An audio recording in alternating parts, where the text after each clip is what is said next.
Thank you for joining me today, Professor Goldberg. Would you mind just taking a moment to introduce yourself to the viewers? I mentioned your titles, but just let everybody know what you're up to. Sure. So I've been at Clark since 2005. I am in the Department of Psychology, and I teach classes for graduate students and undergrads. So I teach human sexuality. I teach a seminar on the psychology of sexual orientation to undergraduates. And I teach ethics in clinical psychology to the doctoral students in psychology. And my research focuses on diverse families, so adoptive families, LGBT parent families. I also do some work around kind of how higher ed can create more inclusive environments and education for trans and gender nonconforming college students and graduate students. Awesome. That sounds like just really, really important work. Yes. I'm glad to be talking with you. So just to start off talking about women's and gender studies at Clark, I just want to ask, what excites you about the field? When you wake up and you think about what you're studying, what excites you the most? I think my personal work has always kind of intersected with women and gender studies. And I think what excites me is that I've never really been a kind of a traditional clinical psychologist. My work has always been very interdisciplinary.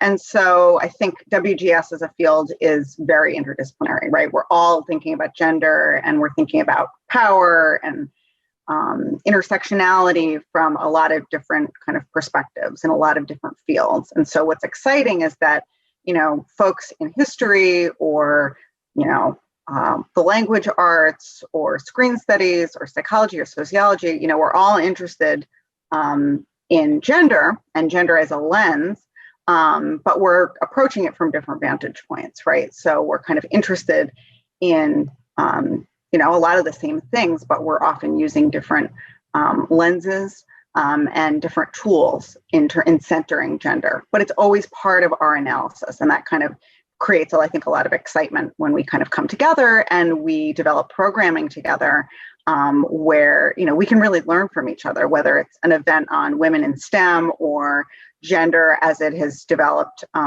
in, screen studies over time, the representation of trans people in film or really anything, right?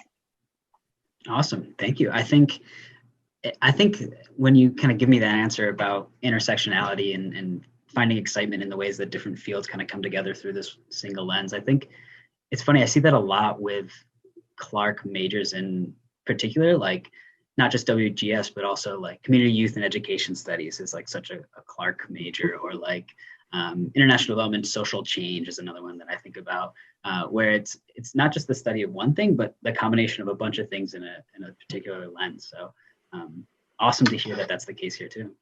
Yeah, and most folks who major in WGS also major in something else. So that's another thing that sort of lends, itself to the richness of the majors, that we have students in classes that, are also sociology majors or also education majors. And so they find themselves in WGS settings and courses and research, but they are kind of also representing those other perspectives, which kind of adds to what you're saying, that there's a diversity. There's not sort of a singular WGS student at Clark.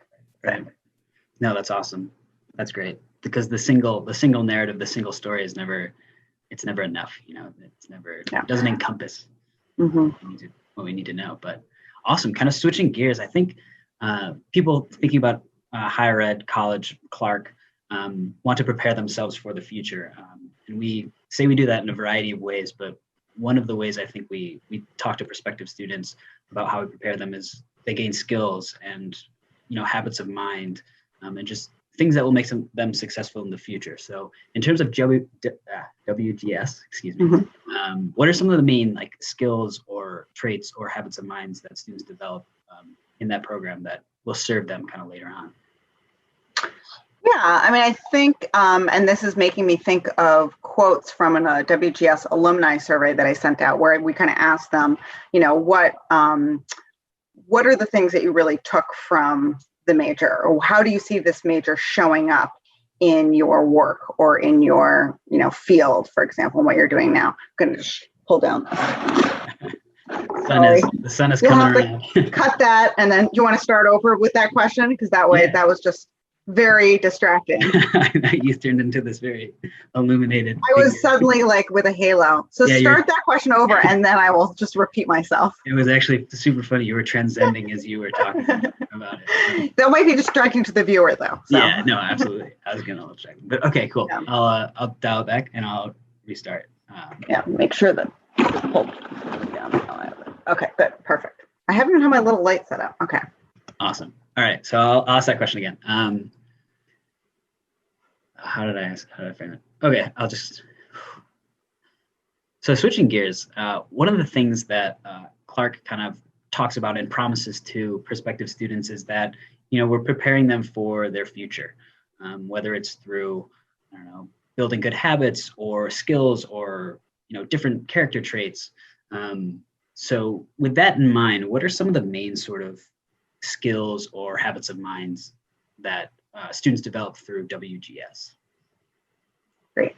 So I think when I gave an alumni survey to WGS majors and minors a couple of years ago, and a kind of consistent theme that was running through those is sort of, folks in a variety of different fields and disciplines, people working out in the field, but also in graduate school, said that, WGS really prepared them to, take a gender lens, to always be thinking about sort of systemic inequities. And of course, not just gender, but also race, class, sexual orientation, to take this kind of intersectional analysis that they had learned and to apply it to whatever job that they were in. So to look at, I'm thinking there were folks who were working in research and program management and, developing policy, for example, or working with the homeless or working with kids, and so taking that sort of intersectional lens to understand, analyze, develop solutions for these systemic inequalities that we see in our world, I would say that is a skill. It's being able to see it and then also develop strategies for addressing it. Yeah, no, that's very high level stuff. I wish I knew a better word to use than that right there. But, and that's what they're telling us. It was like they're saying this is really what we took away from it, is that now we go into new settings and we can sort of see and problem solve and kind of troubleshoot and think about, how did these systemic inequities evolve and who do they serve and what kinds of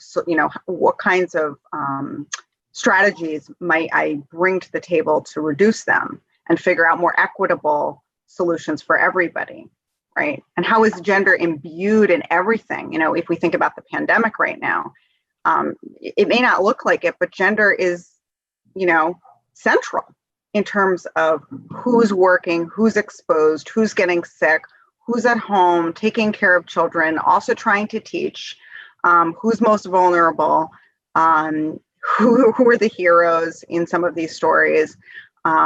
It's really central. It doesn't seem that way, but it really is. If you sort of, again, apply kind of a gender lens to think about who are healthcare workers and who are teachers and who are doing the majority of childcare and who are dealing with a lot of stress right now, right? No, absolutely. I think the narrative so far and so long has just been shock value with the number of cases and the way that different parts of the country are dealing with it differently. But you don't hear a lot about, like, on the ground, like the lives of the people who are affected the most. And when you talk about those sectors and then just childcare again, I can see how, gender is at, it's a central part of this that you wouldn't think about unless you're thinking about these things. Right. And even the stories about, for example, daycares, who is not working, many daycares have already shut down. So those were low wage workers to begin with who are now not working. And then who's absorbing the work, the unpaid work now of caring for those children while also working, and there's a lot of discussion around, even in academia, how this will affect women, perhaps in unique ways in terms of their productivity and their ability to achieve certain goals that they may have had for themselves pre-pandemic. Yeah. Wow. It sounds like we need some WGS majors to get on this and help us figure it out as a country. Right away. Yes, please. But to kind of centralize this discussion now at Clark, I would love a little bit of information about maybe some student classes or student work that you've seen in recent years that has been, particularly interesting. This can come in the form of research you've seen students do, or just classes maybe that you've taught, just to give people an example of what's going on. Yeah, I mean, I'll give examples that will really show the range. So, we've got over 40 affiliated faculty members. So in a variety of different departments. So you can see that, just in the classes that we offer, we've got classes as diverse as, women writers, gender and war, my class, human sexuality, let's see, the witch craze. These are just a few that come to mind. Sexuality and textuality. In terms of students, we currently have an honors student in WGS who is looking at abortion funds in the United States, past, present, and future. Yeah. We have, I have 2 directed study students, one of whom is in WGS and is working on a project. It's a kind of an independent study that I created on true crime and gender. So how gender is kind of manifest in both kind of representations of true crime and also sort of the realities of like who's a victim and who's a perpetrator and how that plays out. Awesome. Wow. Again, high level, just really like things that are deep and intense and really worth it. Yeah. Which is great. I think this has been awesome. We've gotten an overview of what excites you, what some of the exciting things students are up to, skills that people could gain by, taking part in WGS. I keep messing that up. It takes practice. It takes practice. But I think just maybe to close on, and I'm throwing you a curveball here. I just, to the viewers who are watching this video, if you could give a piece of advice to kind of college-going students right now, could be COVID-related, non-COVID related, however you want to handle it. But if you could give a piece of advice to college-going students, what do you think that would be? That's a good question. That's a tough one. So people coming into college. Yeah. So seniors who are going to be freshmen next fall. I mean, I always say I think about this when people are looking at graduate schools too. I think it's so important to talk to people who are currently students. So getting a sense of the vibe, the climate, the energy. There really is no typical Clark student, but that's part of I think the beauty of Clark is sort of, that there are so many different kinds of students. And I think, just talking to people who kind of are in college and specifically at Clark can be really helpful. And I think just being really intentional about both, following what your interests are as they are emerging at 17 and 18 years old or 19, and then also being really open to things that maybe you never imagined that you might be interested in, or even things that maybe you don't think of yourself as particularly skilled at. One of the great surprises to me in going to college was I had some math phobia early on, and I got to college and realized I was really good at and enjoyed statistics. So it was really taking math and applying it to something that I was interested in that kind of gave me the confidence and the kind of excitement to pursue that. But going into college, I never would have thought. I basically took calculus and thought I'll never do that again. Yep. So I think just staying open and just being really open to being surprised and realizing that in college, a topic or a discipline or a subject area could really take a very different form. History is another example. Again, I didn't think of myself as particularly interested in history. I took some fabulous history classes in college that were really exciting to me. So, just that openness to experience, I think is pretty great. That's awesome. No, I echo that 100 times through, especially with the type of curriculum that students are exposed to in high school. I don't think there are any high school students. Well, I'll take that back.